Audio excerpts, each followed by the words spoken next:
Selamat pagi, salam sejahtera untuk kita semua. Perkenalkan, nama saya Susmiati dari kelas A6 nomor induk kemahasiswaan 211F10381 Universitas PGRI Argopuro Jember. Video ini saya buat untuk memenuhi tugas ujian tengah semester mata kuliah disabilitas tunarungu wicara dengan dosen pengampu Ibu Sugihartati SPD MPD. Di sini saya akan mencoba menjelaskan tentang definisi, klarifikasi tentang disabilitas tunarungu wicara. Yang pertama adalah pengertian tunarungu wicara. Tunarungu wicara adalah individu yang memiliki hambatan dalam pendengaran baik permanen maupun tidak permanen. Tunarungu adalah suatu kondisi atau keadaan dari seseorang yang mengalami kekurangan atau kehilangan indera pendengaran sehingga tidak mampu menangkap rangsangan berupa bunyi, suara, atau rangsangan lain melalui pendengaran. Sebagai akibat dari terhambatnya perkembangan pendengarannya, seorang tunarungu juga terlambat dalam kemampuan bicara dan bahasanya yang mengakibatkan seorang tunarungu akan mengalami kelambatan dan kesulitan dalam hal-hal yang berhubungan dengan komunikasi. Istilah tunarungu berasal dari kata tuna yang memiliki arti kurang dan rungu yang artinya pendengaran. Istilah lain yang menyebut mengenai kelainan pendengaran antara lain adalah tuli, bisu, tunawicara, cacat dengar, kurang dengar, atau tunarungu. Seseorang dikatakan tunarungu apabila tidak mampu atau kurang mampu mendengar suara. Apabila dilihat secara fisik, anak tunarungu tidak berbeda jauh dengan anak dengar pada umumnya. Pada saat berkomunikasi, barulah diketahui bahwa anak tersebut mengalami ketunarunguan. Secara medis, ketunarunguan berarti kekurangan atau kehilangan kemampuan mendengar yang disebabkan oleh kerusakan dan non-fungsi dari sebagian atau seluruh alat-alat pendengaran. Sedangkan secara pedagogis, ketunarunguan ialah kekurangan atau kehilangan pendengaran yang mengakibatkan hambatan dalam perkembangan sehingga memerlukan bimbingan dan pendidikan khusus.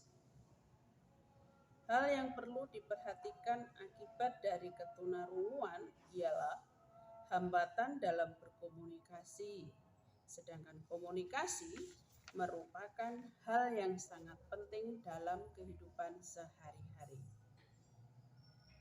Kenyataan bahwa anak tunarungu tidak dapat mendengar membuatnya mengalami kesulitan untuk memahami bahasa yang diucapkan oleh orang lain dan mereka tidak dapat mengerti bahasa secara lisan atau oral. Dan berikutnya adalah pengertian tunarungu wicara menurut para ahli. Banyak ahli mengemukakan pengertian mengenai tunarungu antara lain sebagai berikut. Yang pertama, Murni Winarsih 2007 menyatakan tunarungu merupakan orang yang mengalami kehilangan atau kekurangan kemampuan mendengar, baik sebagian atau seluruhnya, yang diakibatkan sehingga anak tersebut tidak dapat menggunakan alat pendengarannya dalam kehidupan sehari-hari. Hal tersebut berdampak pada kehidupannya secara kompleks, utamanya kemampuan berbahasa sebagai alat komunikasi yang sangat penting. Yang kedua adalah menurut Iwin Suwarman, Ijazah JA 2005, pakar medik mempunyai pandangan yang sama bahwa anak tunarungu dikelompokkan menjadi dua kelompok. Yang pertama adalah hard of hearing, yakni seseorang yang masih mempunyai sisa pendengaran sedemikian rupa sehingga masih cukup untuk digunakan sebagai alat penangkap proses mendengar sebagai bekal primer penguasaan kemahiran bahasa dan komunikasi dengan yang lain, baik dengan menggunakan alat maupun tanpa menggunakan alat bantu dengar. Yang kedua adalah deaf, yakni seseorang yang tidak mempunyai indera dengar sedemikian rendah sehingga tidak mampu berfungsi sebagai alat penguasaan bahasa dan komunikasi, baik dengan ataupun tanpa menggunakan alat bantu dengar. Yang ketiga adalah menurut Permana Rian Somat dan Tati Hernawati 1995 menyebut bahwa anak tunarungu adalah seseorang yang mengalami kekurangan atau kehilangan kemampuan mendengar baik sebagian atau seluruhnya yang diakibatkan karena tidak berfungsinya seluruh alat pendengaran atau sebagian, sehingga ia tidak dapat menggunakan alat pendengarannya dalam kehidupan sehari-hari yang berdampak pada kehidupannya secara kompleks.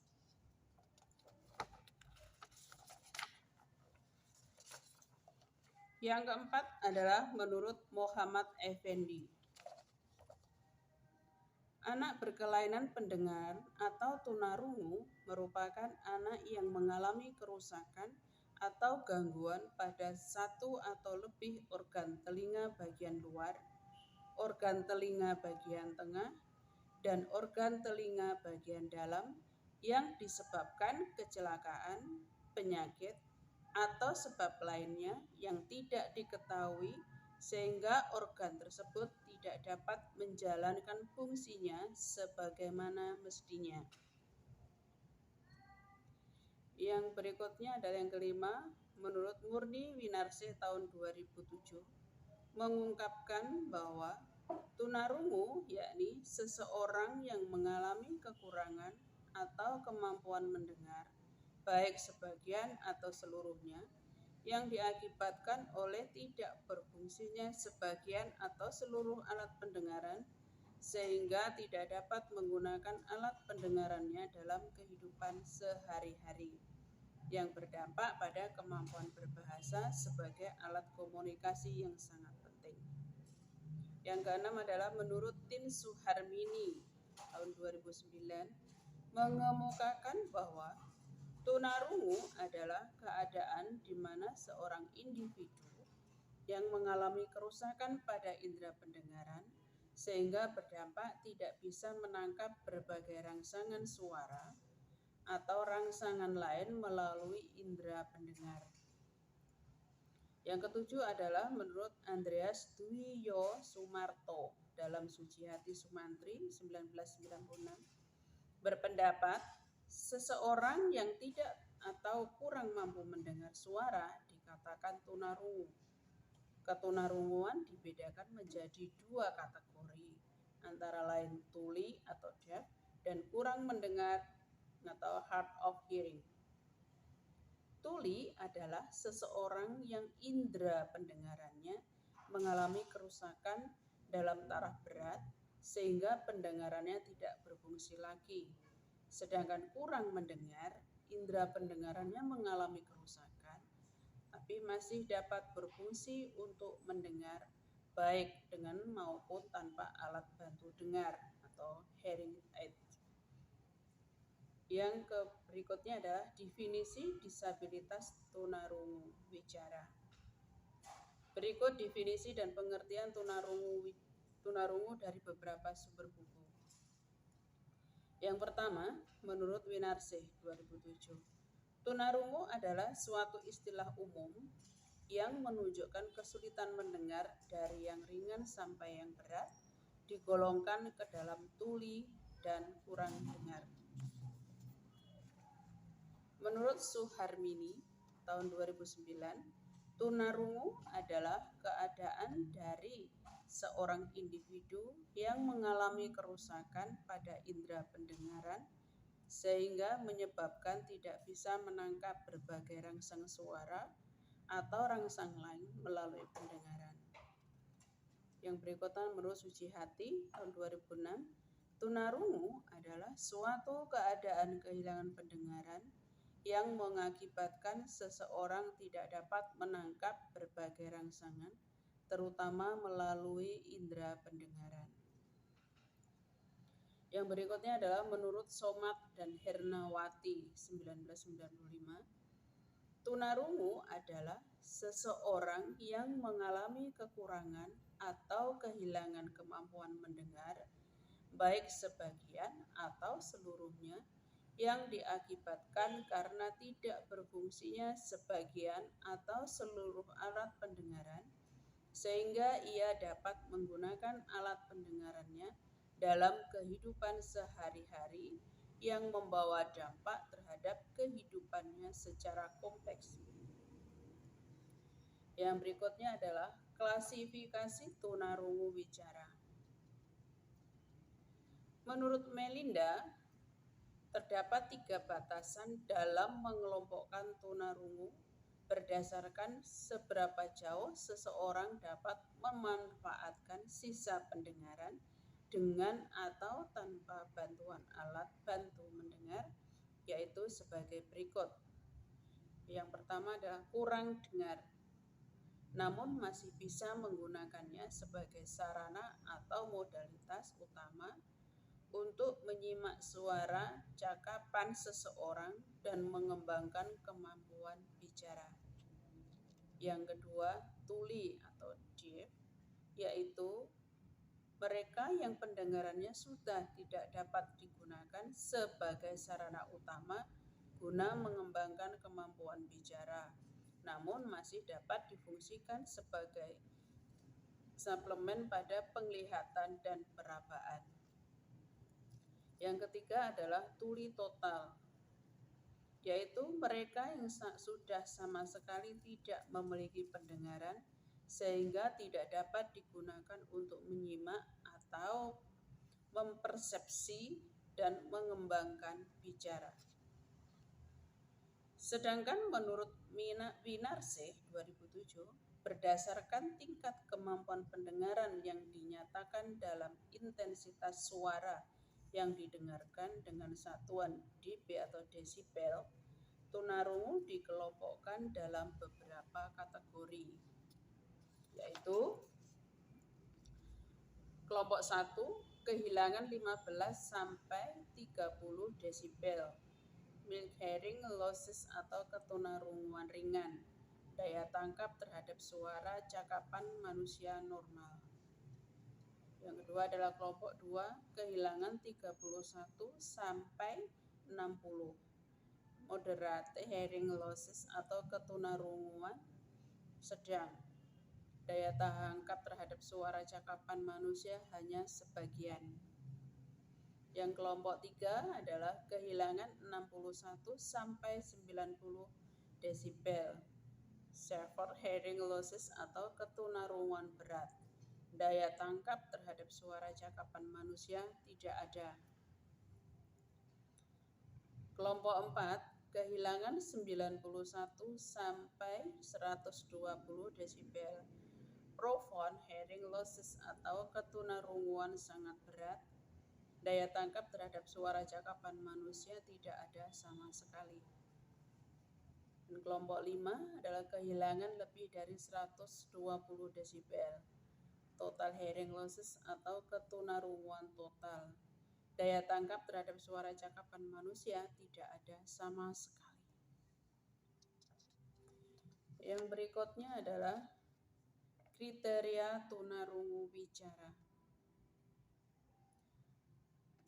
Masih menurut Pinarse tahun 2007, tunarungu juga dibagi berdasarkan 3 kriteria, yaitu saat terjadinya ketunarunguan berdasarkan tempat kerusakan pada organ pendengarannya dan berdasarkan pada taraf penguasaan bahasa.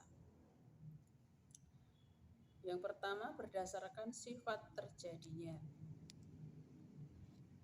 Berdasarkan sifat terjadinya dibedakan menjadi 2, yaitu yang pertama, ketunarunguan bawaan. Artinya, ketika lahir, anak sudah mengalami atau menyandang tunarungu dan indera pendengarannya sudah tidak berfungsi lagi. Dan yang kedua adalah ketunarunguan setengah lahir. Artinya, terjadinya ketunarunguan setelah anak lahir diakibatkan oleh kecelakaan atau suatu penyakit.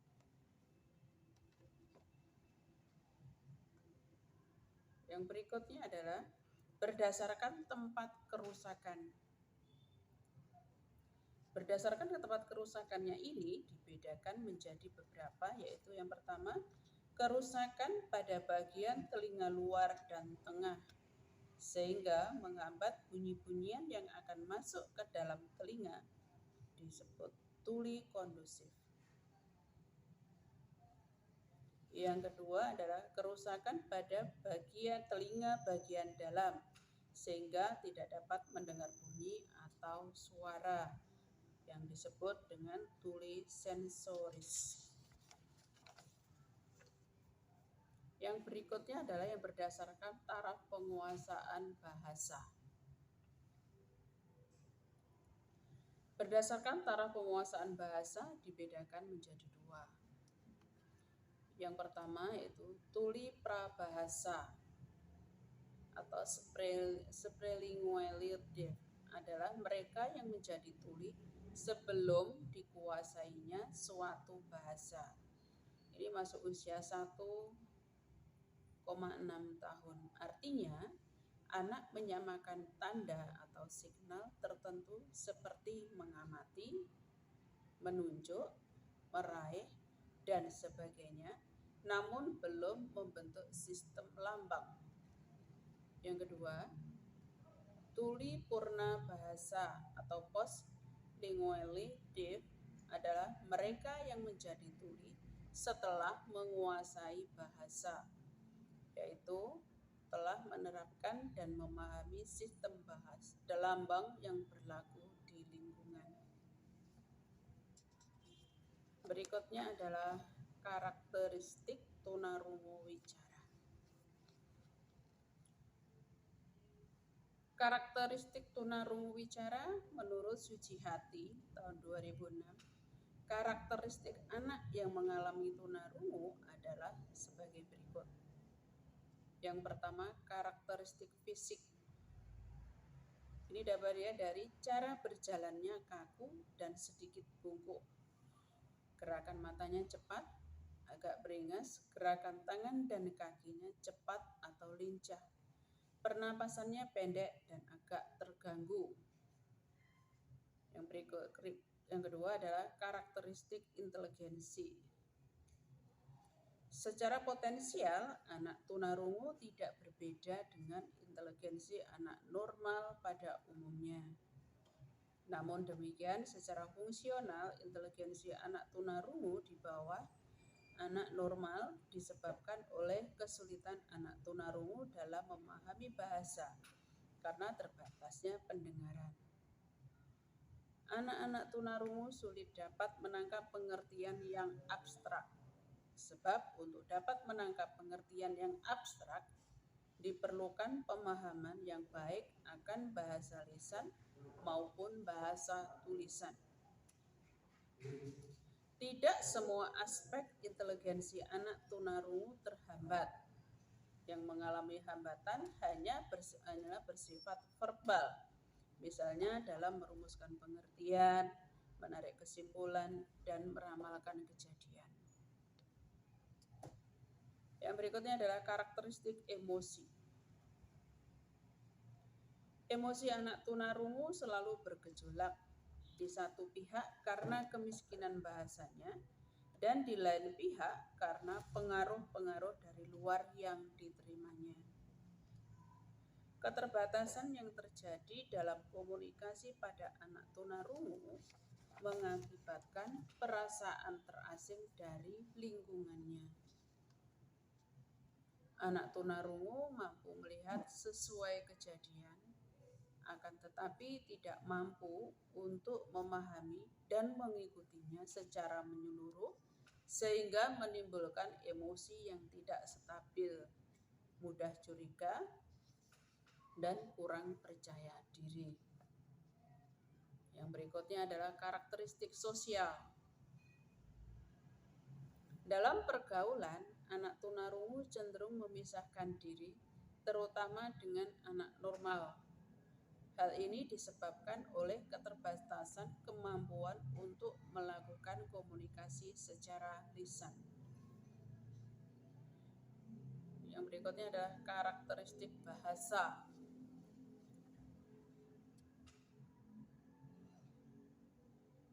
Anak tunarungu wicara miskin dalam kosakata, sulit dalam mengartikan ungkapan-ungkapan bahasa yang mengandung arti kiasan, sulit mengartikan kata-kata abstrak, kurang menguasai irama dan gaya bahasa.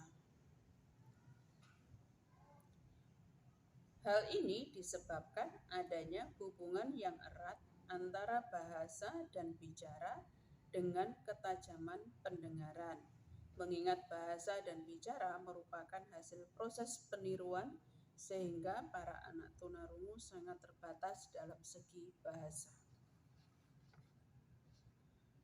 Menurut Permanarian, karakteristik ketunarunguan dilihat dari segi inteligensi, bahasa dan bicara, emosi, dan sosial. Yang pertama adalah karakteristik dari segi inteligensi. Inteligensi anak tunarungu tidak berbeda dengan anak normal, yaitu tinggi, rata-rata, dan rendah. Pada umumnya, anak tunarungu memiliki inteligensi normal dan rata-rata.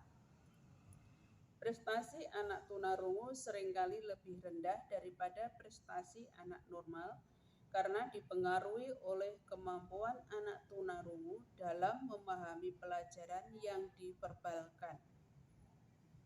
Namun, untuk pelajaran yang tidak diverbalkan, anak tunarungu memiliki perkembangan yang sama cepatnya dengan anak normal.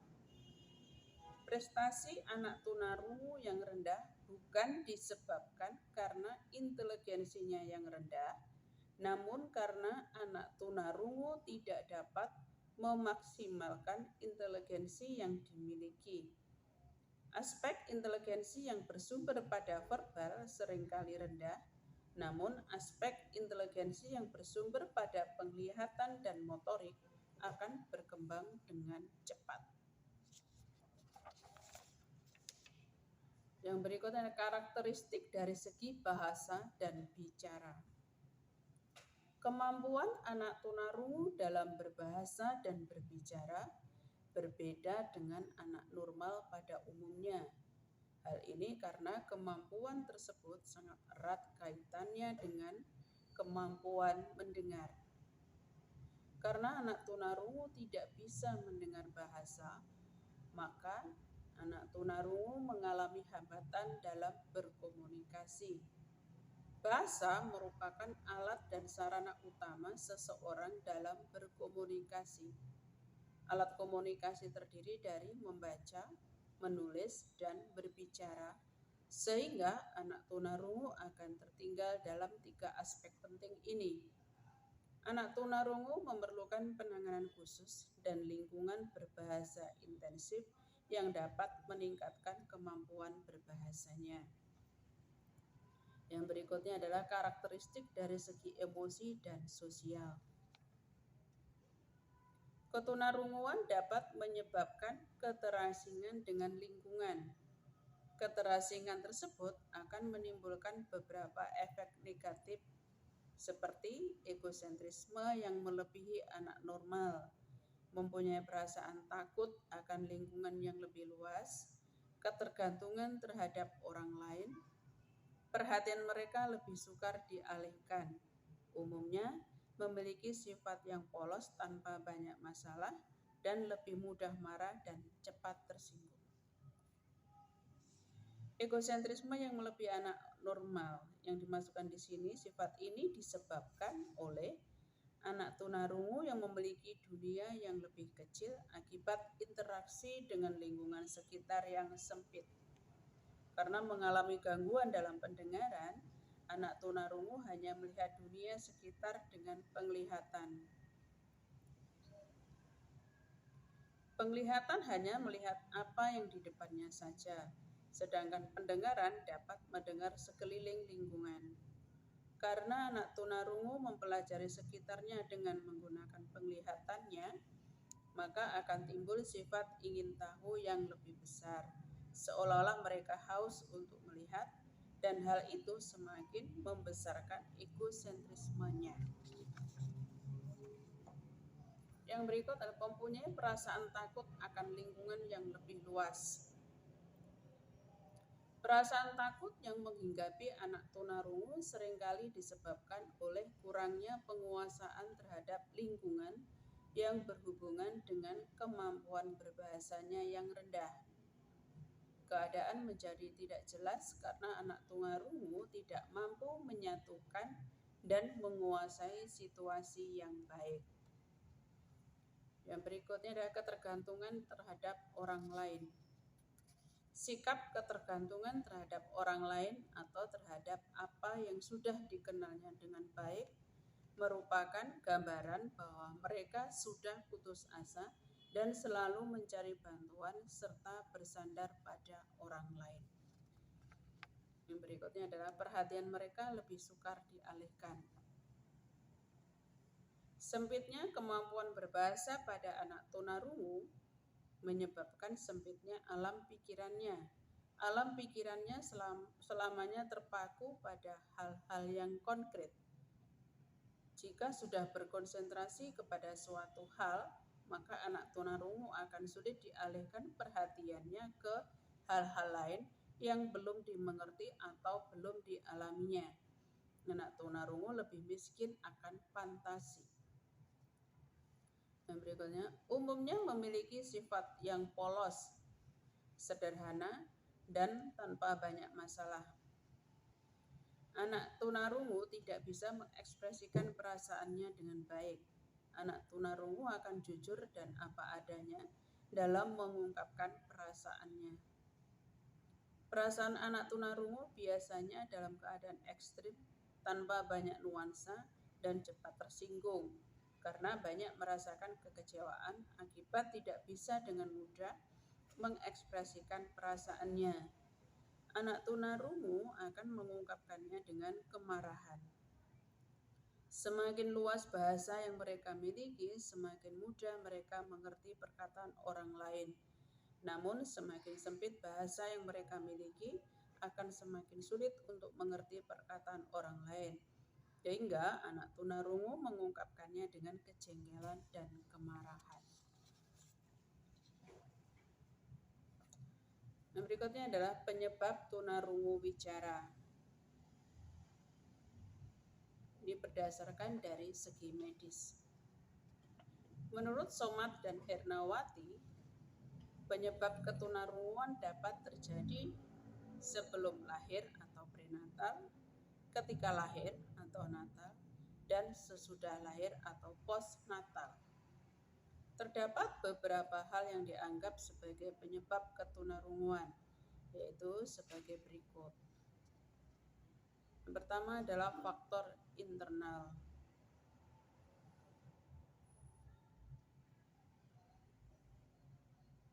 Yang pertama, keturunan dari salah satu orang tuanya yang mengalami ketunarunguan.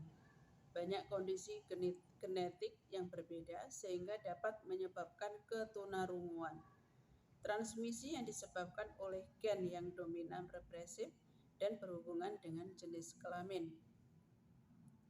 Meskipun sudah menjadi pendapat umum bahwa keturunan merupakan penyebab dari ketunarunguan, namun belum ada kepastian berapa persen ketunarunguan yang disebabkan oleh faktor keturunan.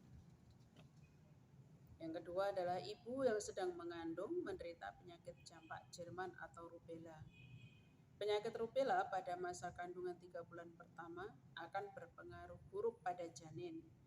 Penelitian melaporkan 199 anak-anak yang ibunya terkena virus rubella selagi mengandung selama masa tahun 1964 sampai 1965, 50% dari anak-anak tersebut mengalami kelainan pendengaran. Rubella dari bayi ibu merupakan penyebab yang paling umum yang dikenal sebagai penyebab ketunarunguan. Yang ketiga adalah ibu yang sedang mengandung menderita keracunan darah atau tosaminia. Hal ini bisa menyebabkan kerusakan pada plasenta yang mempengaruhi terhadap pertumbuhan janin. Jika hal tersebut menyerang saraf atau alat-alat pendengaran, maka anak tersebut akan terlahir dalam keadaan tunarungu. Penggunaan pil kina atau obat-obatan dalam jumlah besar, kekurangan oksigen atau anoksia, kelainan organ pendengaran sejak lahir. Yang B adalah faktor eksternal. Yang pertama, anak mengalami infeksi pada saat dilahirkan atau kelahiran. Misalnya, anak terserang herpes simplex. Jika infeksi ini menyerang alat kelamin ibu dapat menular pada saat anak dilahirkan. Demikian pula pada penyakit kelamin yang lain, dapat ditularkan melalui terusan jika virusnya masih dalam keadaan aktif. Penyakit-penyakit yang ditularkan kepada anak yang dilahirkannya dapat menimbulkan infeksi yang dapat menyebabkan kerusakan pada alat-alat atau saraf pendengaran. Yang kedua adalah meningitis atau radang selaput otak. Dari hasil penelitian para ahli, ketunarunguan yang disebabkan karena meningitis yang dilakukan oleh Vermont 1968 sebanyak 8,1%. Reyes 1973 melaporkan 4,9%, sedangkan Tribas 1985 memberikan keterangan sebanyak 7,33%. Yang ketiga, karena otitis media atau radang pada bagian telinga tengah. Adalah radang pada bagian telinga tengah sehingga menimbulkan nanah dan nanah tersebut mengambil dan mengganggu hantaran bunyi.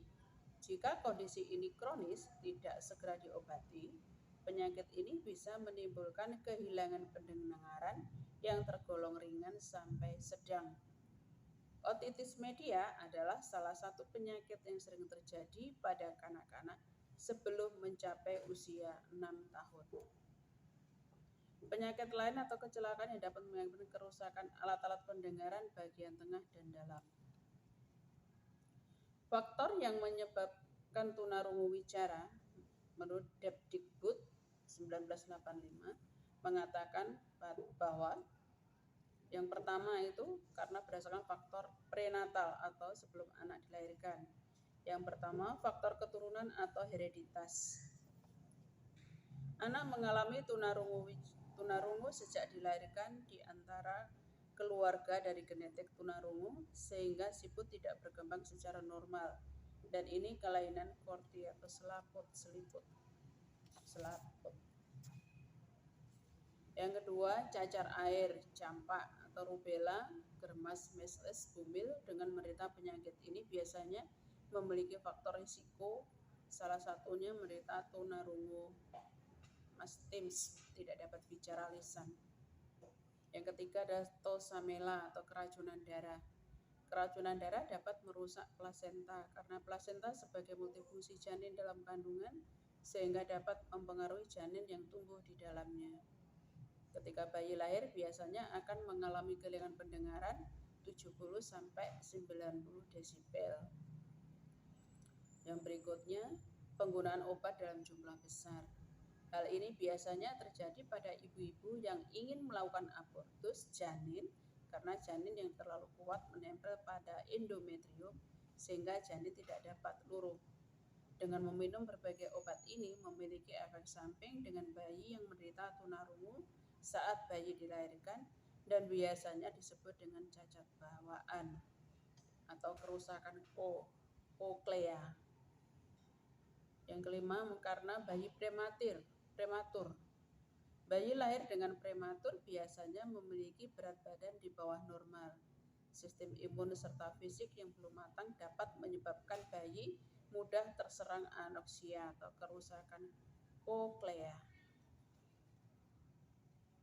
Yang berikutnya adalah kekurangan oksigen. Anoksia dapat merusak inti brain system dan bagal ganglia. Diaman ganglia sendiri memiliki fungsi sebagai perintah pembawa pesan untuk mengirim sinyal ke seluruh sistem saraf seperti penampilan, proses belajar, dan berhubungan dengan pergerakan. Yang B adalah faktor-faktor saat anak dilahirkan atau natal. Faktor-faktornya adalah sebagai berikut. Yang pertama, faktor resus atau RH ibu dan anak yang sejenis. Ini akibatnya anak lahir prematur, anak lahir menggunakan forsep atau alat bantu tam, dan proses kelahiran yang terlalu lama. Yang berikut adalah karena faktor-faktor sesudah anak dilahirkan atau postnatal. Yang pertama karena infeksi, meningitis atau peradangan selaput otak, tunarungu persepsi yang bersifat keturunan, otitis media yang kronis, dan yang kelima adalah terjadi infeksi pada alat-alat pernapasan. Peneliti menyimpulkan bahwa faktor penyebab terjadinya tunarungu wicara yaitu prenatal atau keturunan, natal atau bawaan dari ibu, dan postnatal karena otitis media. Yang berikut adalah penyebab terjadinya ketunarungu wicara secara medis, penyakit, dan gaya hidup. Faktor penyebab anak tunarungu kehilangan pendengaran bisa disebabkan oleh faktor genetik, infeksi pada ibu seperti cacar air selama kehamilan, komplikasi ketika melahirkan, atau penyakit awal masa kanak-kanak seperti gondok atau cacar air. Banyak anak sekarang ini dilindungi dari kehilangan pendengaran dengan cara vaksinasi seperti untuk mencegah infeksi. Tanda-tanda masalah pendengaran adalah mengarahkan salah satu telinga ke pembicara, menggunakan salah satu telinga dalam percakapan, atau tidak memahami percakapan ketika wajah pembicara tidak dapat dilihat. Indikasi lain adalah tidak mengikuti arahan, seringkali meminta orang untuk mengulang apa yang mereka katakan, salah mengucapkan kata atau nama baru, atau tidak mau berpartisipasi dalam diskusi kelas. Ini Anita 2004. Sebab kelainan pendengaran atau tunarungu juga dapat terjadi setelah anak dilahirkan atau sesudah anak dilahirkan. Demikian tadi itu materi yang bisa saya bawakan dan semoga bermanfaat untuk siapa saja yang mendengarkannya atau menontonnya. Terima kasih.